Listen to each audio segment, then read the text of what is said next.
talk a little bit about our friend Nancy. Yes.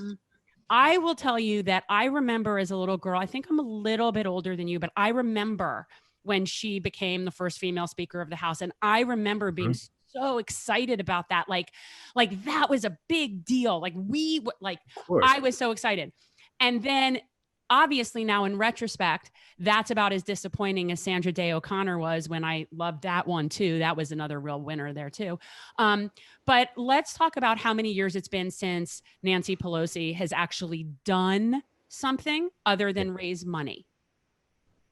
So she's had a storied history in Washington, and I don't want to take away from it. She is the first female Speaker of the House. She's the first two-time Speaker of the House. Those are historic accomplishments.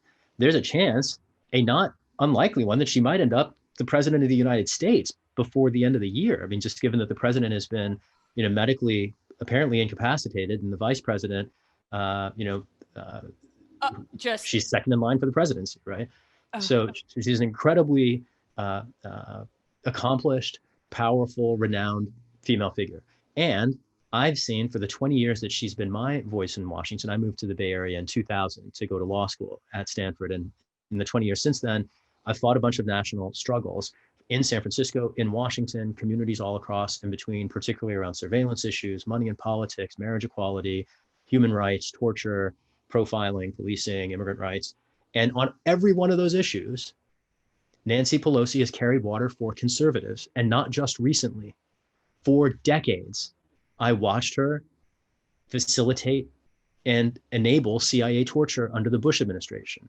I watched her facilitate and enable predation targeting immigrants under the Obama administration. I watched her enable and facilitate military fraud, waste, and corruption and abuse from Iraq to Afghanistan, possibly to Brazil, Venezuela, and Bolivia in the last few years. We don't know, because this is, for me, where it gets really sharp.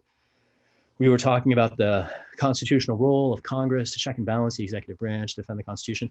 Part of what that means is representing we the people as representatives against the executive branch of our government. And in every example that I can think of where there has been an executive secret that we would want Congress to probe, Nancy Pelosi has sided with the executive branch against we the people of the United States and supported executive secrecy. And the tendency in Congress to enable secrecy, I fear, is the hole in the bucket of our republic and our constitutional design. If Congress gets co-opted, which frankly happened a long time ago, we the people are frankly vulnerable to getting fleeced. And I think that's exactly what's been happening for the last 70 years in the United States. And I'm tired of it. And I care about this country too much to watch it fall to ruin based on the intransigent abdication. It sounds oxymoronic, but like the one thing that incumbents seem committed to is not showing up for work when it most matters. And we, the people of the United States, deserve better than that.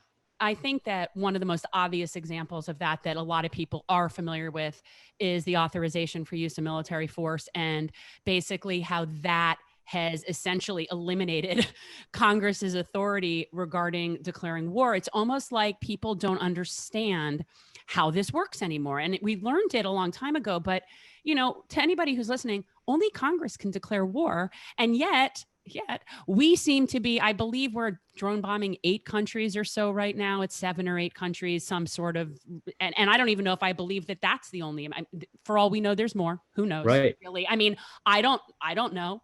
There have always been more in the past than were publicly acknowledged at the time. And that is I think you just seized on a central thing. People are aghast and alarmed at this criminal president and all the things that he's done that we know about.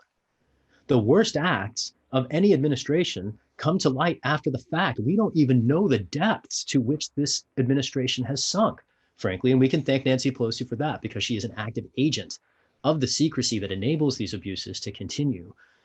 I'd be curious, when you talked about the AUMF, one of the things that I'm really eager to do, if I'm so fortunate to represent San Francisco in Congress, is to help force the gavel out of Nancy Pelosi's hands. And when you mention the AUMF in particular, it brings to mind Barbara Lee, who was one of the few members of Congress who stood up.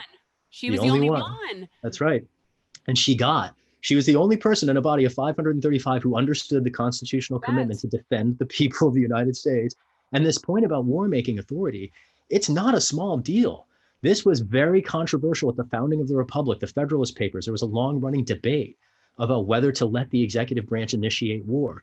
And they invested that power in Congress for a reason, very specific set of reasons, which is that you can't trust the commander in chief with the opportunity to initiate precisely because it's inevitably politicized. So what did we do? We put a bunch of careerists in Congress who just follow the lead of the executive branch at every opportunity. And that's exactly why we've been at war in Afghanistan now for 20 years. And just to like dial this up, it's the longest conflict in our nation's history. The last two empires that attacked Afghanistan not only got mired in quagmires that forced them to lose those conflicts, but it was the anvil on which those empires cracked themselves. Both the British Empire and the Soviet Union fell apart after trying to occupy Afghanistan. It is interesting to see the pattern. You know, people have said, I don't know to whom to attribute this quote, but history doesn't repeat itself, but it rhymes. And we are certainly discovering that today in the United States.